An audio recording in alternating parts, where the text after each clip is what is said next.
there's like something inside me. I'm like, I feel like I can't go to a job site. I feel like I can't go do another estimate. I can't do it. And I was like, that doesn't mean I don't want to run this company or I don't want to be part of this company, but I just can't do this activity anymore. Welcome to the Painter Growth Podcast, where we help you scale your painting company in record time. Join us as we explore sales, marketing, hiring, finances, leadership, and more, everything that you need to know to scale and grow your painting business. I hope you enjoy and subscribe. What's up, everybody? Mike Orhakeman here, founder of paintergrowth.com, and you're listening to the Painter Growth Podcast. And we have a regular of the show now, Jesse Teron. What's up, man? Good to have you back. Good to be here, man. So Jesse run the 7-figure plus painting business in an hour a week. Of course, a coach here at Painter Growth, and just all around awesome entrepreneur. Dude, thanks for being here again. Yeah, man, I love doing these. So excited to chat. So you're obviously big on personal growth, personal development, and you were just saying before this that like even in the 2 or 3 months since last time you were on the podcast, you feel like a completely different person. Like what are kind of some of the things that have changed in your life over the last 2 or 3 months? Yeah, so I think when we chatted last, I was kind of just starting, like I put someone in place that I was calling a CEO. It's more like a territory manager that now that I think about it, that's running this one area of the business. And I was able to take a step back. And that kind of led me to take, for the most part, a sabbatical last, basically October to December, where I was doing, obviously helping out coaching like 3 to 5 hours a week with painter growth and whatnot. But um, I really took a big step back and like I said, I feel like my mindset has changed on like everything since then. But I wasn't able to actually see that until I got to the point. Actually, I got to the point in my painting business. It was like August 15th, where I'm like, there's like something inside me. I'm like, I feel like I can't go to a job site. I feel like I can't go do another estimate. I can't do it. And I was like, that doesn't mean I don't want to run this company or I don't want to be part of this company, but I just can't do this activity anymore. There's like some sort of misalignment. So that was August 15th. And then immediately called, I literally immediately called my general manager at the time. I'm like, hey, can you meet me for a coffee? And we meet for a coffee. And I'm like, dude, uh, like, do you want more? Like, do you want more than this? Do you want to like basically take on all the operations of this territory and division? And he said he did. And so in 15 days, we created an agreement. And as of September 1st, I stepped out. So I haven't done estimate. I haven't done anything except for coach him about 1 hour a month since that. And what's happened in your business, like in terms of financials since then? Yeah, it's like the thing I was focusing on was like net profit, and I've been pulling personally as much or more than I was even when I was working in the business, which is crazy. The way I structured it with him is just incentivized him so much more, and he's producing and booking so much more because of the incentivization around that. And so it's just been a major win-win. Now I thought I was gonna like get completely out of the painting industry again for the second time around. That's kind of what I thought. I was like, okay, I'm over this. I'm done. And then taking that time off, I realized like I would always been playing like a finite game in business, which is there's always a means to an end. Okay, I'm going to start this company. I'm going to make this amount of profit. It's going to create this type of lifestyle. And now I feel so energized by just changing up the structure, of the company and whatnot, and where it feels like for the first time, maybe in my entire life, I'm playing what feels like an infinite game in business, which is similar to like how I view golf, right? I love golf. I just play golf because I love to play golf. Now I feel like I'm just playing business to play the game, and that the level of like motivation that I have uh, in this is a level that I've never felt before. So Yeah, it's Hormozy says, the point of business isn't to win, but it's to stay in business, right? It's just to keep playing the game for another day, for another week, for another year.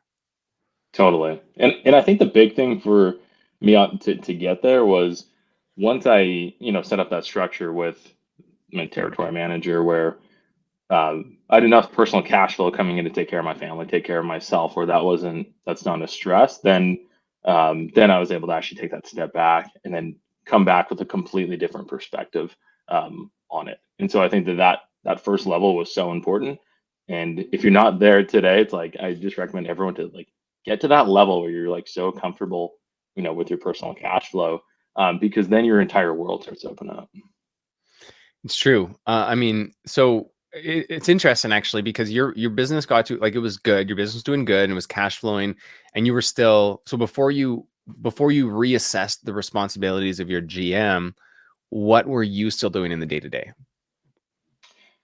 Not not a huge amount. Like I was probably working like 5, 10 hours a week, but I was still doing a good amount of the estimate sales and then overseeing some of the other subcontractors and that type of deal, and then obviously financials and that type of stuff. But and then just coaching my guys. So it was probably about 5, 10 hours a week on average. A little bit more Mhm. in the busy season like May, June type of time frame. But Yeah. yeah. And then even doing that, you kind of just felt like, I don't know, burnt out is the right word, but just kind of like over it. Yeah, it's probably some sort of like burnout, but it was like I just had the feeling I'm like I just can't get myself to do these tasks that I know that need to get done in the business. But on the other hand, I'm like I didn't want to not have the business. I still wanted to own the business. I was just like I just feel like I'm no longer fit to do this specific task in this business. And it was just like an internal feeling where I'm like, it was so hard to describe at that time. And so that's why I put the systems in place to take that step back and thought I was going to completely leave, but actually coming back down, we're like more than doubling down within it now, which is pretty cool. So what were some of the most challenging things to delegate from that leadership role where you were already CEO and then you're delegating some of these more challenging tasks you've never had to delegate to now to your territory manager? The biggest one and the most uncomfortable one for me was everything around the financials. That was probably the hardest one. But the way I set it up is like he's basically running this territory, right?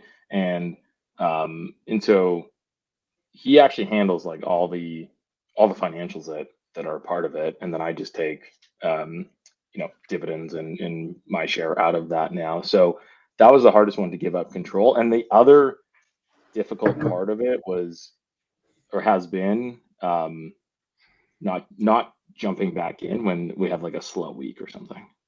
That has been like the hardest part where I'm like, oh, I could just jump back in and go book an extra, 30, 40K this week to just pump out the numbers and whatnot. And I've just been so diligent to not do that because A, I'm going to be stepping on his toes. And then B, he's not going to learn what he needs to learn to make sure that we hit the numbers come hell or high water. Right. Hmm.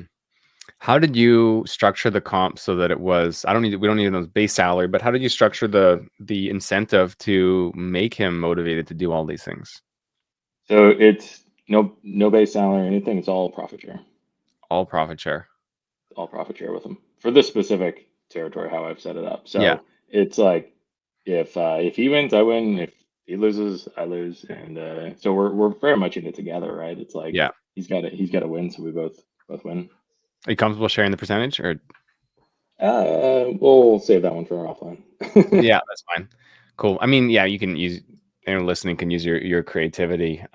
Just me thinking through it. If it was like something motivating and he's taken on, low risk but high responsibility, I would probably, put that around like between 25 and 30%. I think would be fair. You don't have to respond, but just thinking through, that's probably what I would start with.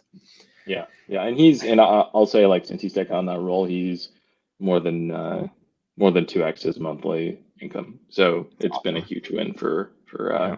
for both of us. So part of being an entrepreneur is like solving these problems and figuring out not just how to move your business forward but like move the career forward. So since getting this person installed obviously is going really well, for the most part. I'm sure there's ups and downs on the day to day that you don't talk about when you're talking about broad strokes, but overall it's going well. um how has that changed your perspective on business in general? Yeah, so I think that again during the sabbatical of basically October to December there, and then when it came down to the Painter Growth Mastermind, I had a lot of time to think and whatnot. And I don't know if you've been paying attention to this as much, but I pay attention a lot in the like private equity space and the Twitter sphere of all these people. And there's a massive thing about either private equity or even people that have had like a big exit in tech that they just want to buy a boring cash flowing business. It's like the biggest thing. And if you haven't been paying attention, for all the painters out there, it's like I'm like, man, I was on the plane going to Phoenix and I'm like listening to a podcast and somebody was talking about buying a boring cash flowing business. And I'm like, huh, well, painting is like the boring, most boring business. And it's like insanely cash flow of how I've set it up. Right. So I'm like, maybe there's a lot more here that has been right in front of my face that I've just been overlooking. And because, like I said, it's always been a means to an end where I've always thought I need to get out and go do something else. And I'm like, wait a minute, maybe there's something right here that I've been overlooking. And so that's changed my perspective where now it's like, okay, if you have a painting business and if you're the owner operator, realistically, like for the most part, unless you get like crazy lucky, which some people do, but I'd say for the most part, a valuation of a painting company might be 1 to 2 times EBITDA, maybe. Um, but if you have a general manager in place, that probably quickly bumps it up to somewhere between 2 and 5x EBITDA. If you have that layer of management. Now, if you have as you increase the EBITDA of the company, then depending where you're at, then you get a higher multiple as well. So if you have the management in place and then you have a higher EBITDA, then you could start looking at somewhere between maybe like 5 and 9x of EBITDA. And so it's completely changed my perspective where even now, instead of me working on, even doing an estimate or trying to hire a salesperson or coach a salesperson, like just in the last few weeks, it's like we're looking at like 2 different acquisitions that we could do this year because people are retiring and they don't have a plan, right? No one's ready to buy their company. And I'm like, hey, I'll buy your company. The reason why I'll buy your company is because it's going to add a ton of EBITDA to our business. I'm going to create it a win-win. So, or how I'm thinking about every business deal now is, have you heard of the Danjo Investor? Have you read that book? No. Okay, so there's a saying in there. I love it. It's heads I win, tails I don't lose much. Now I've kind of changed it a bit. I'm like heads I win, tails I still win. Right. So how do you do deals in life and in business where it's heads I win, tails I still win? And so part of the, I guess now portfolio that I'm creating, we have another brand. I don't want to talk too much about it because it's still in, pretty early. But as I was thinking about creating that, which is very related to the painting company, I'm like, okay, heads, we really win here. Tails, because it's still connected with the painting company, we still win. Which is completely different than, where I was back in like 2019 trying to create, an app. Because, that was like heads, sure, I win like crazy.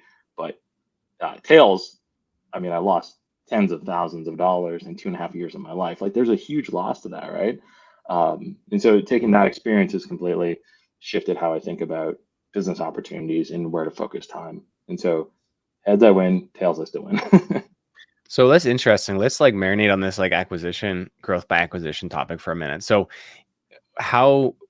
currently your business structure, right? It really comes down to being able to leverage the increase in EBITDA and earnings before interest and taxes and that multiplier that you could potentially get from improving the business, right? This is how a lot of portfolio companies work. So if you look at a business so the main guy is trying to retire and he has a few painters and, a few thousand clients on his list and some old equipment, that might be worth, 1x earnings, right? So you might pay, say, $100,000 for this business. You get all this IP as well as his equipment and contracts and painters.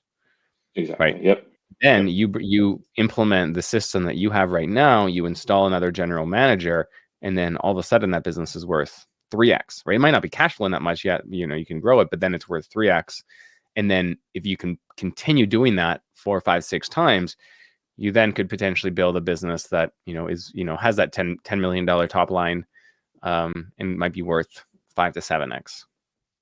Yeah, so exactly right, because and that's exactly what we've done and everything we've done with Painter Growth as well. It's like putting those systems in place that it can be replicable in any business, right? And so and then just structuring it in a way that makes sense for both parties, right? And so you can actually do a lot of these deals where you put pretty limited money up front and then you do like a seller's note with the seller, right? And so like they basically finance it instead of going to the bank and financing. And you can add some interest and stuff to there, but you can do a lot of these deals in really creative ways. And that's still probably my biggest gap right now in this is understanding the creative financing behind it. But as I get more accustomed to this and doing deals, I think it's gonna be really it's gonna be fun, and it's gonna be like really fun to share this part of the journey as well. Yeah, so let's talk about that. What is your 3-year vision for Colorcraft? So right now, okay, so this is like super counterintuitive to like everything that I've done up to my life. So how I've gotten to where I am now, it's like I pick a goal, I reverse engineer that goal and break down exactly what that looks like, right? Um, and I would say for the first time in my life, I'm like, I don't have this like crazy 3, 5, 10 year thing, which is completely different than how I've ever viewed things. Um, right now, I'm like, what is the what is the okay, here's why I change it. Or here's why I'm doing it. Because what I realized is when I do that, it's almost like I'm creating a box for myself to live in. Okay, which doesn't always allow things to come in. So again, those two potential acquisitions that have come through, those just came through. Like I didn't set a goal this year saying, "Hey, we're gonna." I had no intention of actually doing that. So the cool part about it is like as I've grown and developed, like my mindset has shifted as you get to different levels of the game. I have different, like I guess strategies how to think through these things. So right now, I'm like my only initiative this entire year for Colorcraft is to actually now hire a CEO for the overall brand, and that person is going to go then recruit and coach these territory managers. But that's like my one thing this year. And so, because I know that if I do that one thing well and I get that right person, like I don't actually care if it takes 3, 6, 9, 12 months because my time horizon is extended so much now that yes, I have our short term and medium term in place, but this one activity would trump anything else that I can do in Colorcraft. Because if I get that right person, everything else is gonna It's unfold funny, a beautifully. lot of the time we talk about like $50 an hour task, $100 an hour, $500 an hour task, like recruiting for a CEO to oversee a brand with multiple franchise locations, like that's a, $50,000 an hour task, if not Yeah, more. yeah. It really is, and that's why I said like it's more about that right person, and then again not putting that many constraints on it because I'd rather get that right person in place where it's a really good fit. Um, then it's like once we have that in place, a whole basically a whole new world's going to open up that I can't see right now. And so the only counter to like doing the and I do think you need to do like a 1, 3, 5 year plan if you're at a certain stage. But as you continue playing the game, um, I think where I've changed it, I've just been way more open to receiving and allowing space for quote unquote like miracles to happen, right? Mhm. And that's been a really big shift, which is probably in part due to like my reinstilling my meditation practice over the last 30 days. Yeah, that's very powerful. One thing I've said a lot of times, you probably heard me say this before, is like your business will only grow so your ability to grow your business is limited only by your ability to delegate harder and harder tasks, right? So Yep. just recently you installed a general manager or a territory manager, and you had to, level up to figure out how to delegate these difficult tasks. And this person probably wasn't up for it initially. You had to like develop them and work with them on, financials. It probably wasn't financially motivated, or not financially motivated, but like had preference to understand and look at financial statements, but you had to like train him with that, right?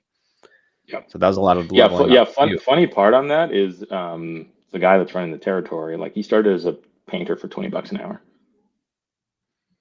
Right. So he started as a painter for $20 an hour.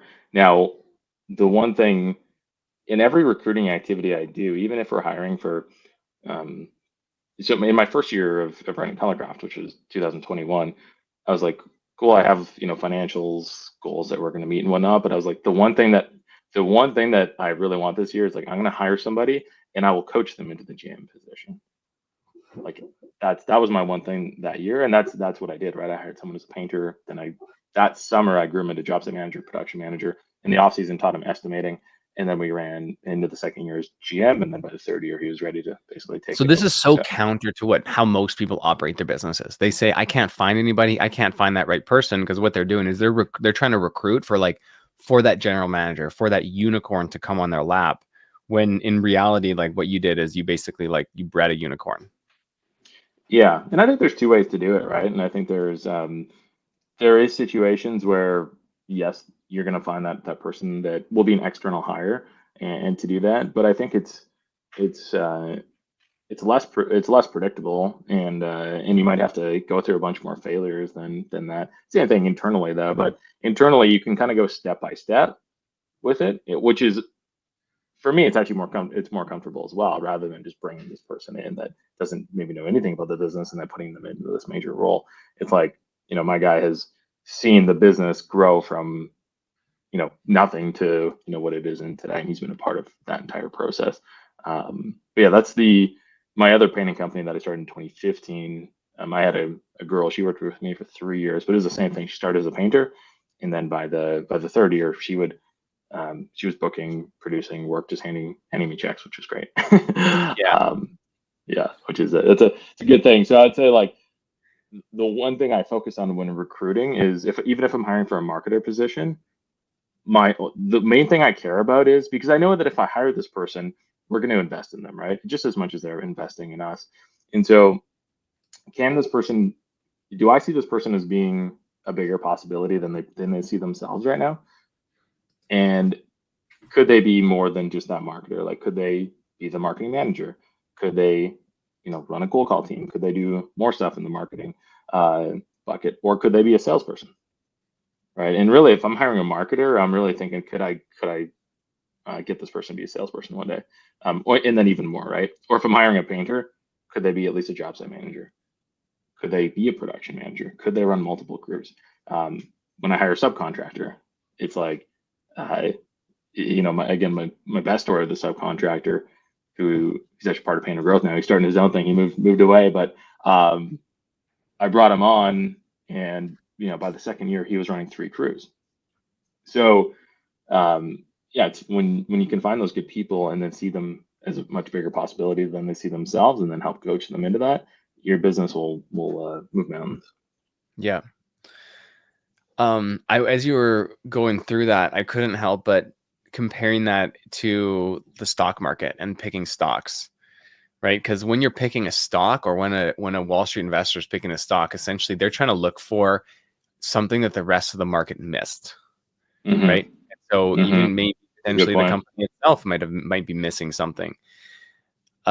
So that's like when you're interviewing someone, it's like, okay, you're shortchanging yourself. You're a very capable person, and you're applying for this $20 an hour role. Like, okay, let's get you in at this.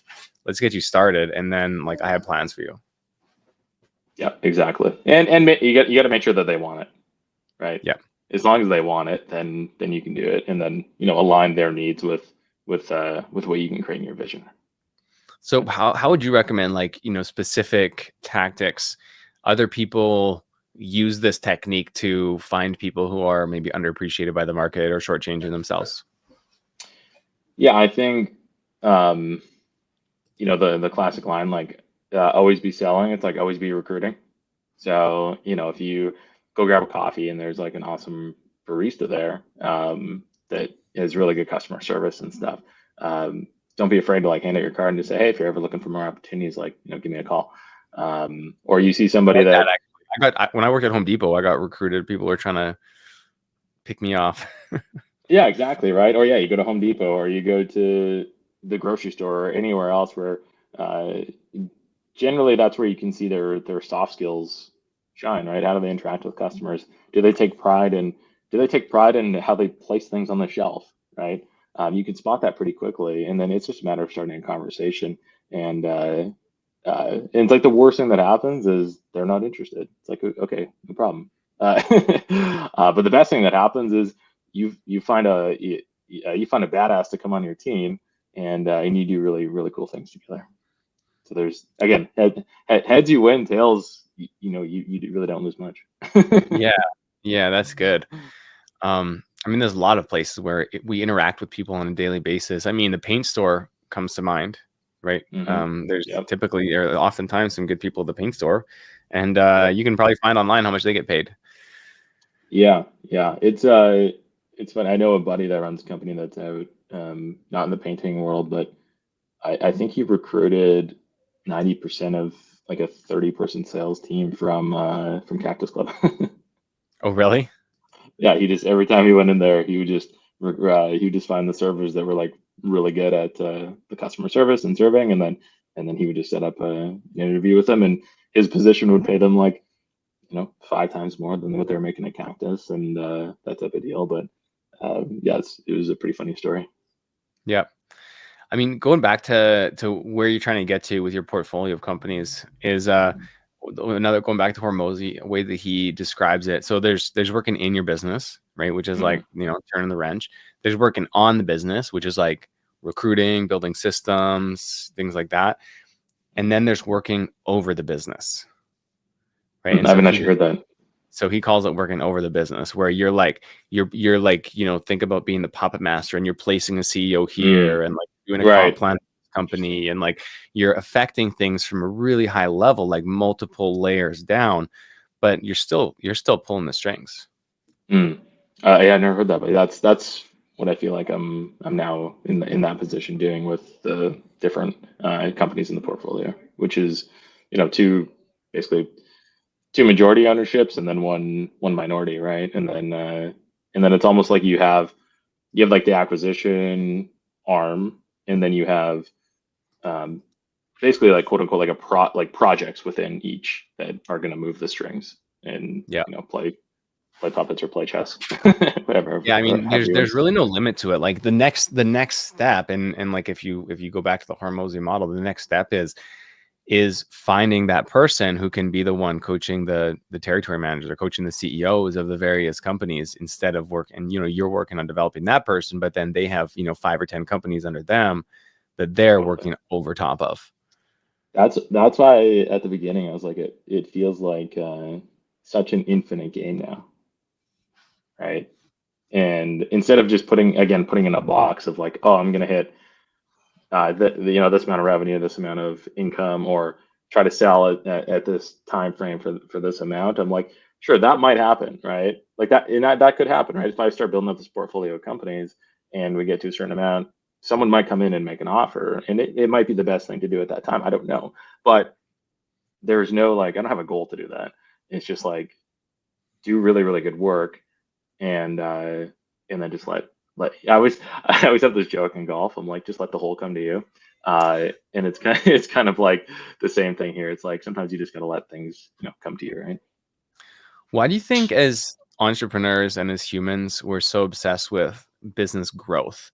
Like, we're both in a position, and a lot of people not everyone, but a lot of people in this position are in a spot where their business is making enough money to pay the bills and put some in savings and take care of the kids and all that stuff. And why aren't we just like happy with enough? I don't know if it's Or is it this just is a actually game? really Is it just playing the game, and we're addicted to playing the game, and that's all part of it? It's just a game.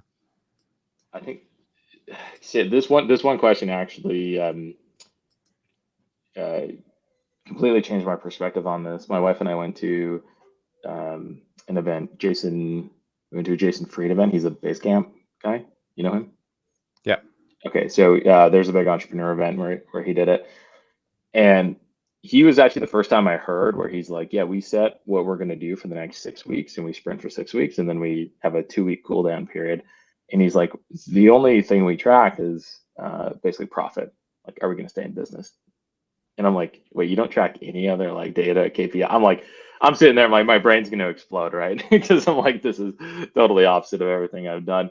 So then and then back in this is September, October timeframe, I was still living in this box or bubble. I was like, hey, once we reach a certain amount of net worth, then like we're good. Like we're done basically, right? Like that was like the story I was living in. And so we're driving home, and I just looked at my wife, and I'm like, hey, like if we woke up tomorrow and we had just $10 million cash just sitting in our bank account, like what would you do?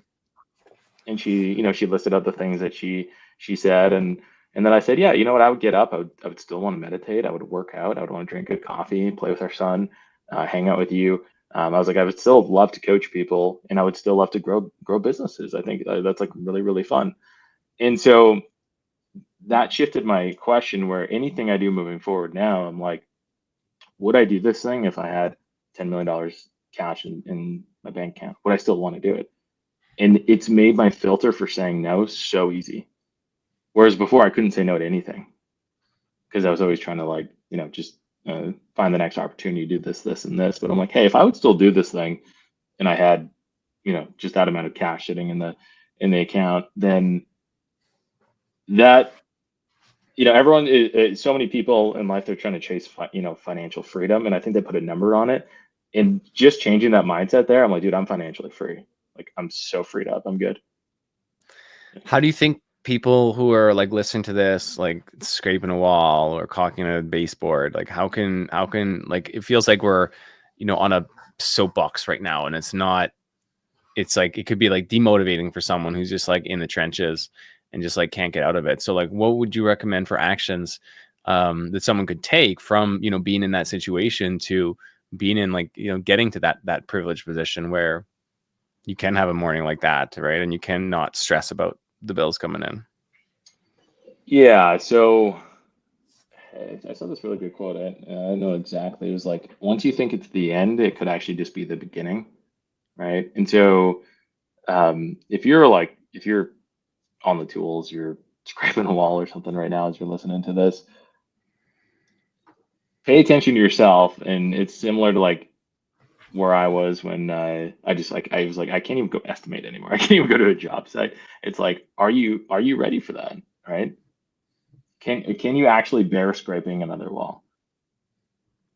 And if you're raising your hand and saying like, you know what, I actually can't bear scraping another wall. I'm just, you've just gotten into such a routine of like doing it. But if you honestly can't bear doing that anymore, then start to think about how to remove yourself from those positions. It doesn't mean that you shouldn't be running a painting company. It doesn't mean you shouldn't be in this industry. That's not what it means at all. And that's where people can kind of get confused sometimes. And so it's, what activities can I not, basically, bear to do anymore, or what can I start to get off my plate to open up space? And it's not going to happen overnight, right?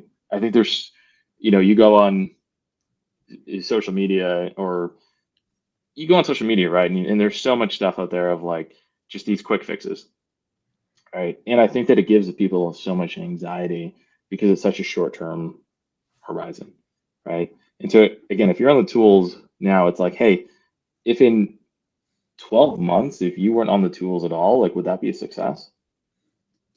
And most people, I think, that are on tools are not like, yeah, actually, that would be a major success. It's like, okay, great. Now you actually have a year to figure this out, and you're like, I don't have to get off the tools tomorrow, but I have a year, you know, to do that. And just opening up that time horizon allows people to think more clearly, and then not be in such a reactive state, and actually be in a proactive state where they can put the things in place that they need to do. So there's actually the opposite. So number one, if you can't bear something anymore, actually shorten your time horizon, right? Shorten your suffering. So you're like, can I scrape another wall? And you're like, no. I'm like, can I make one stroke of this? You're like, okay, yeah, I could do that. Okay, I could do that. So you got to shorten your time horizon in that sense, but then lengthen your time horizon in terms of like when you can actually have these systems in place. So that's how you can get through the suffering, and then that's how you can make sure you do it in a smart way. Yeah, I mean, a lot of the time, especially when businesses are small, the thought of delegating something else just equates a cost and reduced profit margin, right? It's like, oh, if I hire this person, they're going to cost me an extra $1,000 a month or $2,000 a month or whatever for part-time, if that's what it ends up being. But what it does is you're buying your time back. So, recently I've been faced in business, and you've been faced in business too, with some different opportunities, different, pitches that you need to swing at. And you got to decide Mhm. how hard you want to swing in your business, and how hard you swing will directly correlate to how far you can hit the ball, right? If you just go and bunt the ball, the ball is just going to dribble out in front of you, and maybe you'll get to first base, but you're definitely not getting a home run. I don't know why I got inspired by baseball right now, Excited for spring training. That's so good. Well, but then if you swing for Yeah. the fences, like, yeah, you might miss and fall on your face, but you get back up and you try again. But there, at least you have a chance to hit a home run. So I like to Well, think of business like that. and as you think, yeah, as you think through it too, it's just like, again, even if you're just trying to get off the tools and hire that one person, it's like, how do you set it up? So again, tails you win, and then or heads you win, and tails you still win in the situation, right? So even and now everything that how I view business, the first question is like, how do I protect the downside, Yeah. right? How do you make sure you don't lose first? Then let's talk about how you're going to win in this situation. Yeah. I mean, yeah, recently in Painter Growth, I'll just like an example of this is like we're spending a lot on ads. Like last year, I think towards the the last quarter of the year, we're spending about 30,000 a month, so about $1,000 a day on ads. And I just like would look at the number and like I'll kind of get a gut punch where we're like, man, we're spending 30 grand a month on ads. Like I could buy a freaking Kia every single month with my Facebook ad spend. Why don't I just save that and then put that, and then I would like have more money, right? But actually, what we ended up doing is the opposite. So now we're at about $50,000 per month in ads, and I looked really closely at my numbers. So I like became very intimately familiar with all of the numbers associated with it in our sales pipeline, so that it became an obvious decision for me. Like I became very close and intimate with my numbers. So I had a lot of confidence in making this call. Like, of course it's a risk, but what I ended up having to do was like reteach myself and disassociate my actions with my lifetime of knowledge or lifetime of understanding and beliefs about money.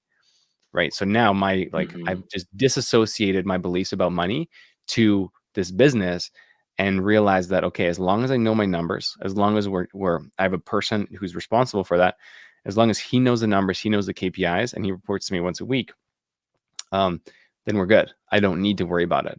And so I lost a couple of nights of sleep at the start, like as we were ramping up, Yeah. as we're going to like almost $2,000 a day. But I'm like, okay, things are good. Things didn't break. The lights still turn on. That's huge growth, man. I think that um, the money beliefs is such a big thing. I read this book, and I'll recommend it to everybody out there. We should put it in the show notes or something. It's called Money is My Friend. Book was written in 1979, so some of the stuff is a little bit outdated, but it is by far the best book I've ever read around money and money beliefs. And um, I bought like 10 or 15 copies over Christmas, and I was just handing it out to everybody I knew because I'm like, uh, you guys got to read this book. It'll completely change your life. So um, it's what you said there, which I love, is you know your financials and numbers so well, and I think that's likely a big gap with a number of business owners out there, right? Is that if it doesn't work on a Google Sheet or Excel, it's probably not going to work in the real world. So like you got to make sure it actually works and understand your numbers. And it's the same idea as when I said earlier, probably my biggest gap in this next piece for me of like the acquisitions is this creative financing and understanding that. And I really need to up level my skills to do that because if the numbers don't work, like nothing else works. So it's the same thing. If you're running a couple $100,000 painting business, like if you don't know your numbers, like it at some point, yes, you are taking a big risk because if you don't know your numbers, then you know, everything could go bust. But if you know your numbers like you do, and you're like, cool, I can scale my ad spend from 30K to 50K and all the numbers back out and it checks out, then like you said, you just get out of the way and you let your business and your systems do your thing. There's also two things. Man, it's Hormozy theme today, I guess, talking about acquisitions. But and this probably isn't his concept, but there's two types of decisions in business, and I hope that this explanation gives anyone listening in the courage to try some of these things out and to like take that risk and hire that person and delegate and work on higher level tasks. But there's two-way door decisions and one-way door decisions, right? And Mm, so like a one-way door decision is something that when you make that decision, there is no turning back. You sell your company, you don't do something enormous. Those decisions you need to take some time with. You need to think about, you need to Mhm. really crunch the numbers. You need to know everything about those decisions before you make them, because they're one way, no backing out.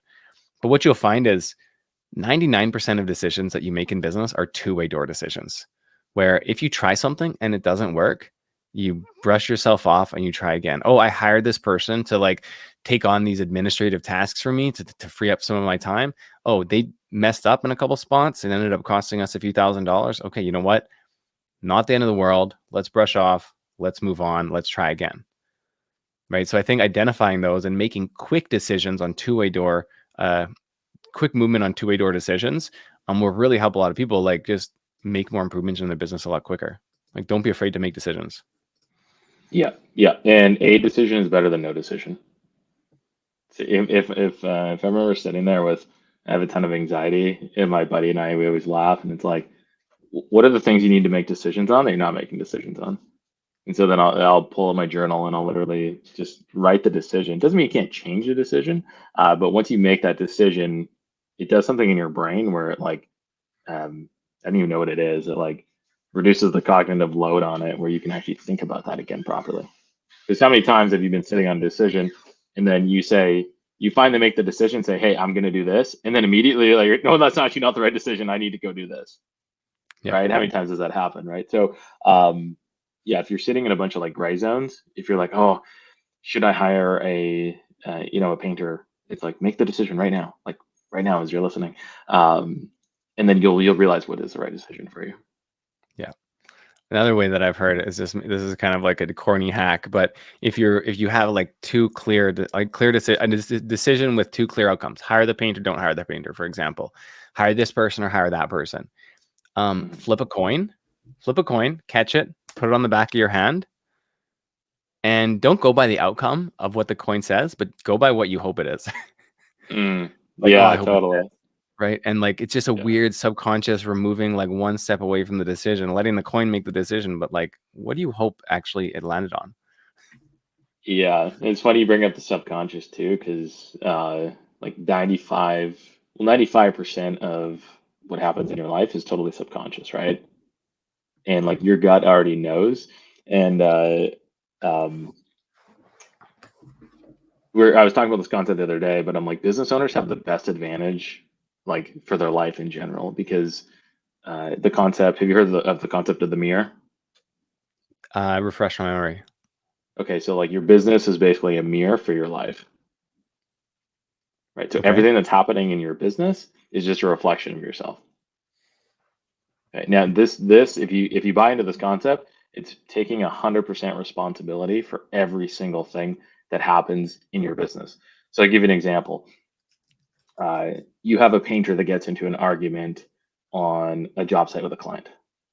Okay, and you're sitting there and you might be thinking like, oh, it was the painter's fault or it was the customer's fault. No, no, it was your fault. Okay, well, why was it your fault?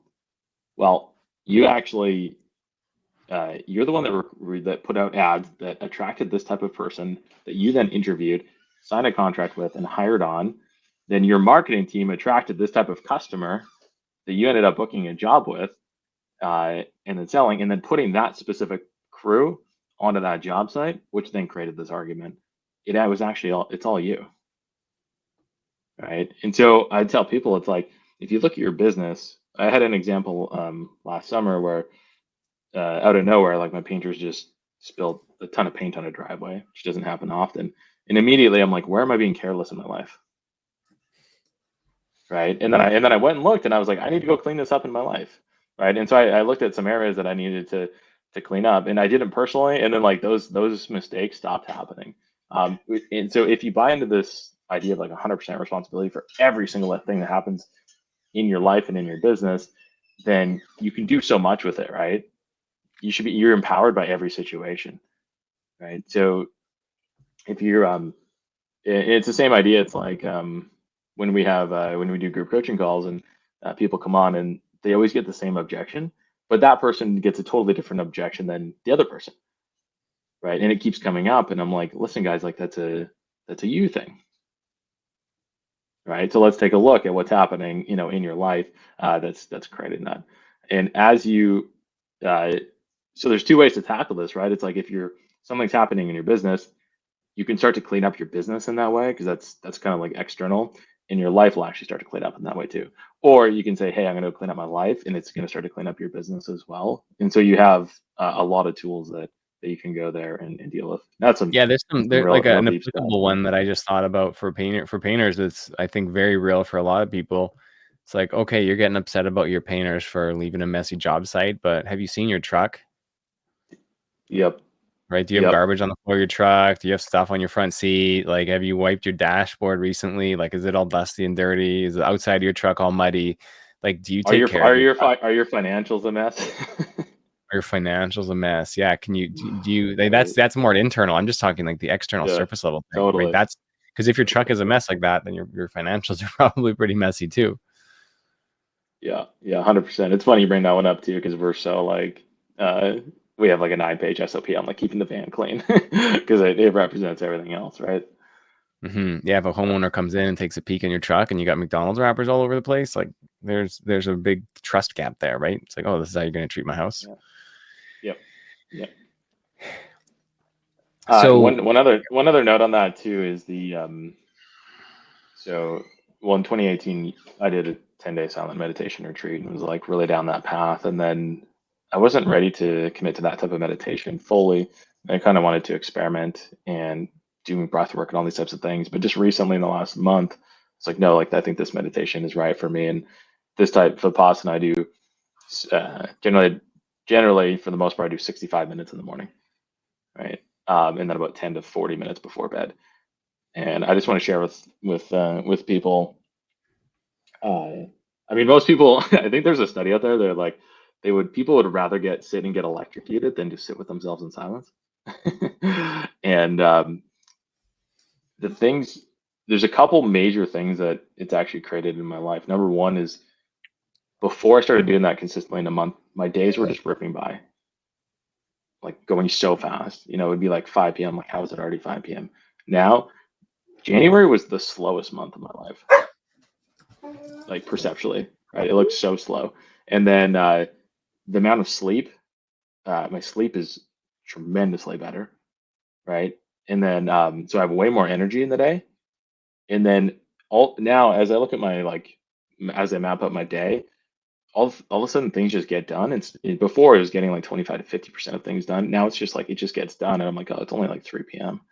So I'm not sure how that's happening. So it's actually felt like a crazy investment. You know, people are like, oh, I don't have time to do, 65 minutes of meditation.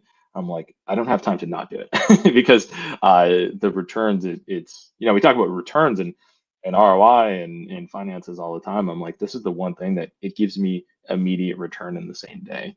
Um, and now after, I have a almost 8-month-old boy. I'm like, most of it, you're talking about happiness. I'm like, I think most of my happiness comes from just getting like good quality sleep.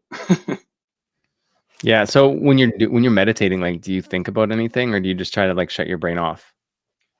So I do this type of meditation called Vipassana meditation, which to calm down your mind, you just focus on the breath underneath your nose, and you're inhaling and exhaling. And then once you go into Vipassana, you start from the top of your head and you scan all the way down your body, and then you scan all the way up. Now, the first 30 minutes is like I have to tame my monkey mind, right? It's like so many thoughts are coming through because it's trying to download and process everything that I've been a part of, and it's really hard to calm it down. And usually my body tries to like kick me out of the meditation around like 25, 30 minutes, but the real work starts to happen kind of after that 30 minutes, where then things kind of like slowly calm down, my mind calms down. And I don't know if you listen to uh, David Goggins on the Andrew Huberman podcast, but he was just talking about how he's like, how he was like overweight, and he's like, every day I got to go work out because that 300-pound fat guy is still inside me, and I need to like go uh, tame him, basically, right? And I was like, it's the same thing for me in this meditation. Is like every day I'm like, I got to wake up and tame this monkey mind. This thing's actually like out of control and can take me down some places that I don't want to go. And so I need to sit with myself for like 65 minutes here and tame this thing every day. Um, and when you do that, it's like, or since I've been doing that again, and I just got back into it consistently the last month. So it's amazing how the universe just starts to work for you. Yeah. And again, Mhm. there's things start coming. Yeah. You don't have to Yeah, force it. I don't expect anyone to jump straight into 2 hours a day of meditation, but, I did Headspace for a little while. Headspace was a great app. I don't know what you Yeah. recommend, but I did it. It was like 10 minutes a day, and, like, I should get back into it because like, I felt great when I was doing that. Yeah, there's Headspace, there's Calm. That's a really good app as well. And yeah, like I said, even if you're starting out, like sit with yourself for 10 minutes to start the day, and uh, you'll start to see some pretty dramatic changes. Yeah. I was never really a fan of cold showers, but I just started them, last week, just like a daily, like 3-minute cold shower in the morning. And that's hard because like I'm in Canada and it's like it's already cold here. But I've noticed that like I just have so much more clarity in the day. And there's also something about like starting your day with something that's hard. Hmm. I feel like there's just something like I like that a little bit. Yeah, actually, going back to the Goggins podcast on Huberman, they were talking about when you do something that you really don't want to do, it grows. This is like some neuroscience stuff, so I'm going to butcher it, but it's like your presingular uh, uh, cortex or something, and it actually grows when you do stuff that you don't want to do. And so there's a bunch of studies that have been coming out, and Ibrahim was talking about it. He's like, this is the single greatest development in neuroscience um, studying in the last like whatever years, and people that are in shape um, and like generally take care of their bodies more, like it's a way bigger in them than Mhm. than other people. So when you do something like a cold shower in the morning, that you, I mean, I'm the same as we have a sauna and a cold tub, right? And it's like I'll push in the sauna, which I enjoy doing it to a certain point, and then I kind of hate it because it gets so hot. And then jump straight into the cold tub after, and it's every time I think about that, I'm like, oh, nice, my this part of my brain is growing. Yeah. What temperature do you keep your cold pool at? Right now, it's just sitting in our garage. So it's very seasonal dependent, but it's currently sitting at about 7 degrees, 8 degrees Celsius right now. It's not too Yeah, that's bad. But cold. It's not insane, but it's pretty cold. yeah, I also do like an ocean plunge once in a while because I live like 5 minutes from the ocean, so we'll go Yeah. hop in there about once a month. So Yeah, that's sweet. I did that yeah, last January when I was in San Diego. I think it was pretty cold. yeah, I've watched this guy on Instagram and he like goes in. It's like he literally breaks the ice off the top of his cold plunge every day, and that kind of inspired me. I'm like, if he can do that, I can do it. yeah, totally. Yeah, yeah. Just quit being so soft and hop in, right? Yeah. Anyway, dude, thanks for your time today, man. That was a fun conversation. I wasn't sure which way that was going to go, but I think there was some solid value there. And yeah, stoked to see what happens with your portfolio of companies. And if anyone wants to chat with Jesse directly, come work with us at Painter Growth. Yeah. Thanks, man. That was a lot of fun. Okay, peace, Jesse. Thanks. Thanks for listening to the Painter Growth Podcast. If you want to grow your painting business, go to www.paintergrowth.com or click on the top link in the description. Talk soon.